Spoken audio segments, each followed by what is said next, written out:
falando sobre transição. Ele aborda o tema de transição nesse aspecto das células, né? Uma igreja que tem um padrão tradicional de liturgias, de culto, de ensino, e aí vai transicionar-se para o modelo celular. Esse livro é fantástico, super indico, e para que você possa ler, e indico também, se você tem esse interesse nesse assunto, buscar o pessoal da Igreja Batista Central de Belo Horizonte, que são top de linha nisso também. Na região nossa aqui, no presbitério, na região nossa, tem o pastor Ezequiel, que é um grande mentor, um amigo, que também trabalha isso e tem um representante da região da Batista. Enfim, deixa eu olhar aqui se alguém perguntou alguma coisa. Acho que não. Deixa eu olhar aqui. Vamos lá, gente. Você pode participar caso você quiser, tá? Você pode deixar seu comentário. Pois bem, então a partir disso, a partir de tudo isso que eu falei, de maneira bem objetiva, agora nós estaremos falando sobre rompendo com os paradigmas. Exatamente. Do pastor Wagner Carvalho, eu vou trazer apenas alguns adentros, mas vai ser muito bom apresentar isso para vocês. O que são paradigmas, pastor? Qual é a definição que Wagner vai trazer no livro? Paradigmas são regras pré-estabelecidas que definem nossos limites. Essas regras nos mostram como devemos nos comportar dentro desses limites para sermos bem-sucedidos. Então, o que nós podemos pegar como palavra-chave nessa definição são regras pré-estabelecidas. É a definição de até onde eu posso ir. Então, cada igreja, cada lugar tem seu paradigma, e esse paradigma faz parte da cultura institucional desse lugar. É a cultura que foi construída. Por exemplo, tem comunidades que têm como paradigma em que homens têm que sentar de um lado da igreja, mulher de outro. Ali há um limite. Ninguém pode, no momento de culto, no momento da igreja, ter esse relacionamento de conversa ou de proximidade. É um paradigma dentro dessa comunidade. Então, nós vamos falar aqui de alguns paradigmas que antes existiam e que ainda existem, mas que uma igreja que quer sair do nível de manutenção para um nível de crescimento precisa, pelo menos, começar a pensar. Eu já sugiro começar a aplicar, mas eu sei que paradigmas levam tempo para ser quebrado e tem que ter uma mudança de mentalidade. Isso, talvez, a depender de pessoas, pode demorar. Eu quero te convidar apenas a refletir sobre o que eu quero colocar para vocês aqui, com base no livro do pastor Wagner Carvalho. O antigo pastor é responsável por tudo. E isso, e tem esse conceito aí, tá, gente, muito claro em muita igreja. Não, ele não é pastor? Ele tem que estar lá, ele tem que visitar, ele tem que estar, ele ganha para isso. Usa até essa expressão, né, meio que autoritária. A gente paga ele para isso. Só que essa é a verdade. Sabe que a igreja nos paga, ou na verdade, eu vou usar essa expressão, não gosto muito, mas nos paga para fazer coisas? Será que o papel do pastor é fazer coisas ou pastorear? O papel do líder é para fazer coisas ou liderar? Qual é a função mesmo? Qual é a função do pastor na igreja como um todo? O pastor precisa estar em todos os cultos. O pastor precisa se envolver com todos os trabalhos da igreja. O pastor precisa se responsabilizar por tudo que acontece e que vai fazer. É essa a verdade? O novo paradigma eu disse que não. O novo paradigma é aquilo que nós estamos vendo acontecendo e que verdadeiramente é o que nós observamos nas Sagradas Escrituras, é que cada crente é um ministro. Cada pessoa é também responsável. Cada pessoa é responsável pelo crescimento da igreja. Cada pessoa é responsável pela manutenção da igreja. Cada pessoa é responsável por servir a igreja. Cada pessoa é responsável por evangelizar o perdido. Cada pessoa é responsável por adorar a Deus. Cada pessoa é responsável por discipular alguém. Cada pessoa é responsável. É esse o novo paradigma. Nós precisamos tirar o foco de que só o pastor precisa fazer as coisas e deve fazer e começar a perceber que Deus chamou todos como um sacerdócio santo, todos como ministros para falar de Jesus. Evangelizar não é apenas para um grupo. Evangelizar é para todos. Vamos ver isso como um novo paradigma também. Um outro paradigma, para liderar uma célula é necessário ter conhecimento bíblico profundo. Para liderar uma célula é necessário não só ter conhecimento bíblico, mas também treinar e capacitar pessoas para a liderança. Esses são os dois paradigmas. Um diz que o conhecimento precisa ser profundo. O outro diz temos que ter conhecimento, e não significa ser o profundo, mas tem que ter o conhecimento, sim, né? Sermos bem ensinados, mas também sermos bem treinados e bem capacitados. Jesus só não ensinou, mas Jesus treinou. E treino é prático. Coloquei para vocês Lucas 9, ou Lucas 10. Jesus capacitou pessoas para liderança. Jesus deu oportunidades para que os discípulos pudessem exercer a sua liderança. Tiago vai perguntar a Jesus, os discípulos chegam para Jesus, mestre, dispensa as pessoas, porque as pessoas não têm para onde ir comprar comida. E Jesus vai dizer para ele o quê? Deem vocês o que comer para eles. Vocês tomem aí as iniciativas para poder resolver essa demanda, sem precisar enviá-los com fome. Percebe? Jesus, ele foi um bom mestre, um bom treinador e um bom capacitador. E nós, como líderes também, o paradigma antigo, domingo é o dia do Senhor. Ah, não, irmãos, eu sei que na semana é assim, assim, assim, mas no domingo não pode faltar que é o dia do Senhor. Novo paradigma, gente, todo dia é o dia do Senhor. Todos os dias eu preciso exercer meu ministério, todos os dias eu preciso capacitar pessoas, todos os dias eu preciso servir na igreja em que eu congrego, todos os dias é o dia do Senhor e todos os dias eu preciso adorá-lo, todos os dias eu preciso discipular, todos os dias eu preciso crescer em comunhão, todos os dias eu preciso servir uns aos outros. Não é especificamente no domingo, mas em todos os momentos, em todos os dias. Paradigma antigo, foco da igreja é cuidar dos seus membros. Não, pastor, respondendo a sua pergunta, meu querido pastor Patrick, o pastor precisa cuidar das suas ovelhas.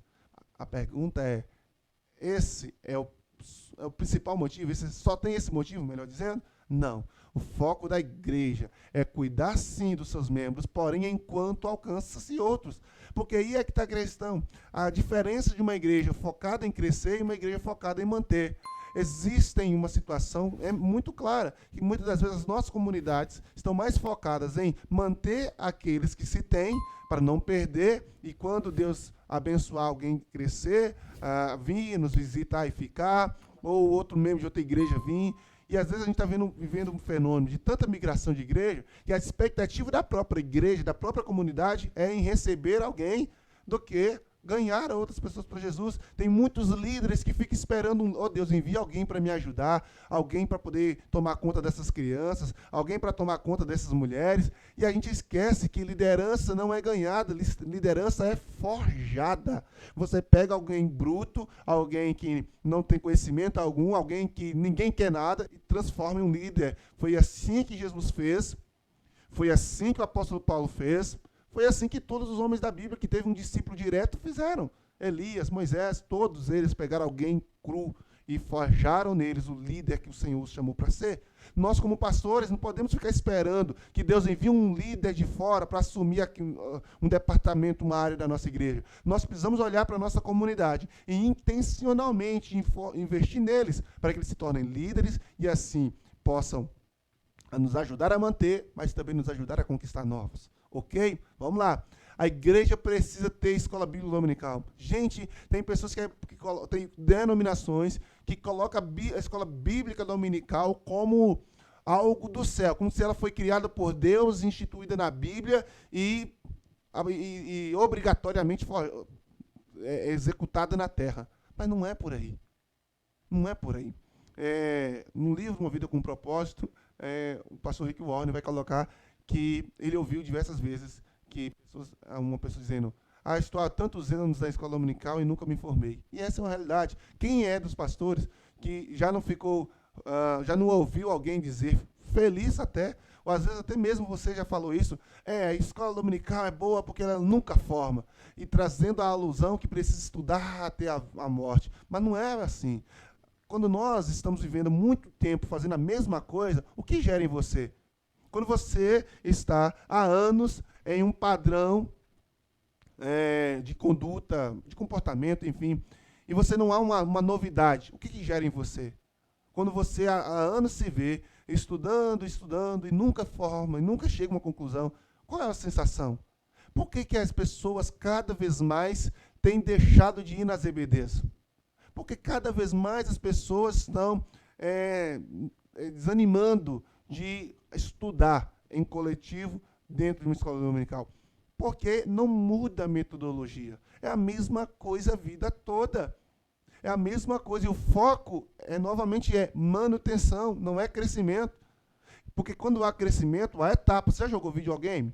Você já percebeu o quanto você fica entusiasmado quando você termina uma etapa e você já tem outra, enquanto você não terminar outra, enquanto você não zera, você não para de querer tentar? Você já assistiu, né, obviamente, séries? O que as séries produzem na gente? Ela produz aquela sensação de o que vai acontecer depois? E aí, o que vai trazer? O que vai vir depois? A expectativa gera motivação, desejo de dar sequência.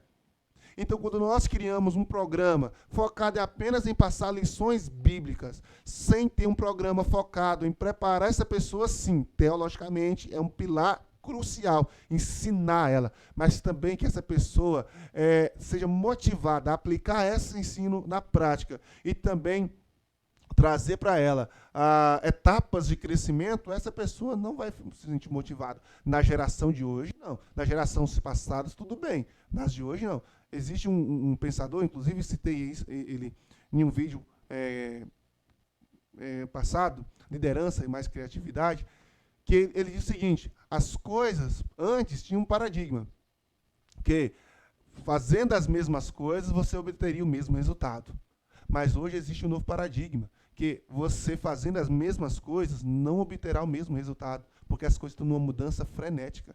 Antes para poder se ter uma mudança grande, você se sentir uma mudança, levava anos. Hoje, as coisas mudam de um dia para o outro. Você vive uma realidade hoje, amanhã automaticamente já está vivendo outra, porque está muito rápido as mudanças. Então, o que você faz? Mas sempre fizemos isso e deu certo. Então, querido, está na hora de começar a mudar, porque já vai começar a dar errado, porque as pessoas que você sempre fez aquilo não são mais as pessoas de agora, e precisa atualizar. Seja como as empresas de celulares, né, de smartphone, todo dia manda atualização para você. Concorda? Então, a escola bíblica precisa, sim, passar por uma atualização. A metodologia, a construção pedagógica, o material a trabalhar, tudo isso precisa de uma atualização. Paradigma antigo. A igreja precisa ter um ministério de evangelismo. Não. A evangelizar é função de todo crente. Não precisa ter algo específico para fazer o evangelismo. Embora que isso vai dar uma direção, é importante. Porém, quando a gente às vezes só olha para esse lado do grupo, do ministério, quem não faz parte do ministério de missão, quem não está ligado à agência missionária, quem não está ligado àquele grupo, se sente desobrigado a falar de Jesus. Mas, na realidade, a missão de pregar o evangelho é para todas as pessoas. Evangelizar é uma missão de todos nós. Antes, o paradigma é o prédio, a estrutura física é a igreja, né? Então, vamos para a igreja. Não, somos igreja em tudo quanto é lugar, podemos falar de Jesus em qualquer lugar, podemos reunir em templos e em casas e sermos igreja do mesmo jeito. Ok? Gente, então, eu vou encerrar a nossa parte de hoje falando sobre paradigma, e mais tarde a gente retorna aí falando sobre o restante dessa exposição. Mas aqui, só para a gente colocar aqui, a Trunstein, ele vai trazer para a gente algumas mudanças de paradigmas que está acontecendo no mundo contemporâneo. Antes, as pessoas estavam orientadas a ter. Hoje, elas são orientadas a ser. Antes, orientada a ganhar. Hoje, nós estamos orientados a nós ganharmos. Uma relação ganha-ganha. Antes, nós éramos direcionados a gerenciar as coisas, a dar ordens, a mandar, a colocar aquilo e as pessoas têm que obedecer. Hoje, nós somos orientados a ouvir e a liderar pessoas, coordenar para que as pessoas falam e fazem, né? Antes, nós tínhamos uma estrutura muito mais hierarquizada e centralizadora, onde tinha um líder, e o líder emanava todas as diretrizes que a igreja e que as instituições tinha que viver. Hoje não, nós temos uma rede de comunicação, uma rede de diálogo. Hoje a gente percebe que a gente não sabe de tudo. Eu posso ouvir o outro, eu posso compactuar com o outro a partir de uma contribuição pessoal. Eu posso hoje aprender com pessoas que são meus subordinados, líderes, pessoas que chegam na igreja, pessoas que nem crentes são, posso aprender com elas. Então não preciso centralizar as coisas. Tem muita gente boa na nossa comunidade, igreja, que não estão desenvolvendo o ministério porque o pastor centralizou só nele.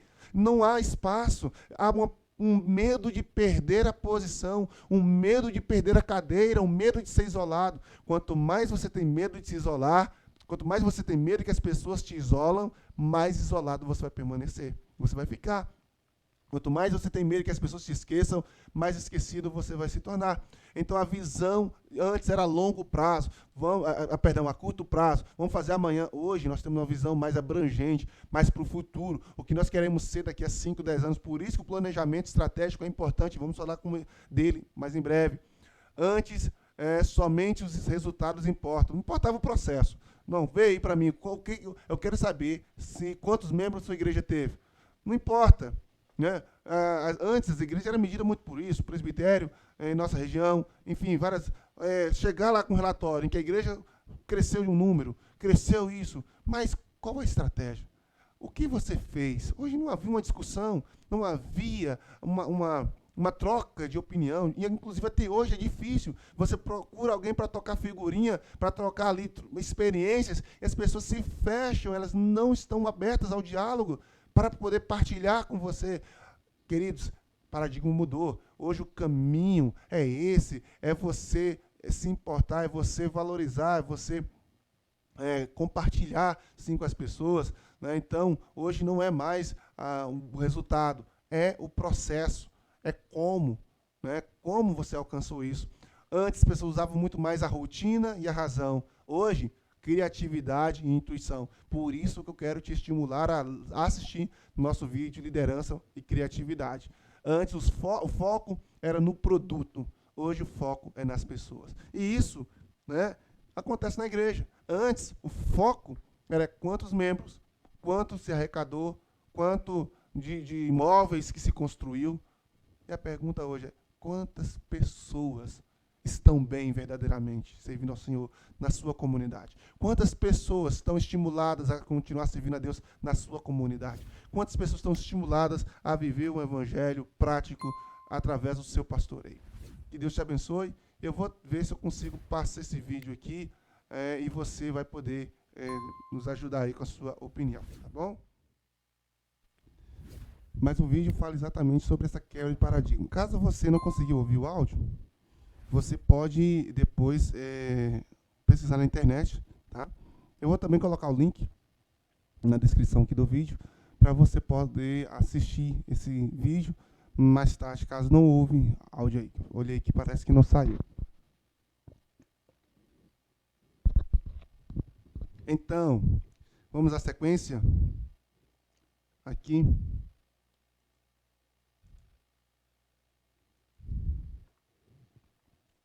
Bom, diante do que nós vimos até agora, quais são os paradigmas que você precisa construir e quais os paradigmas que você precisa destruir ou desconstruir dentro da sua comunidade? O que você precisa fazer para dar um upgrade no seu presbitério, na igreja? O que vocês precisam fazer para que a sua comunidade possa romper com essas circunstâncias? É claro, a gente ouve expus aqui alguns paradigmas, mas existem outros, tantos que precisam ser identificados, né, e que são os nossos fatores limitantes, que nos limitam e que estão nos travando a avançar como instituição. O foco daqui hoje é, sim, falar no contexto igreja espiritual, mas também trazer para você uma visão sobre a necessidade de refletir sobre igreja institucional também, a comunidade institucional. Então,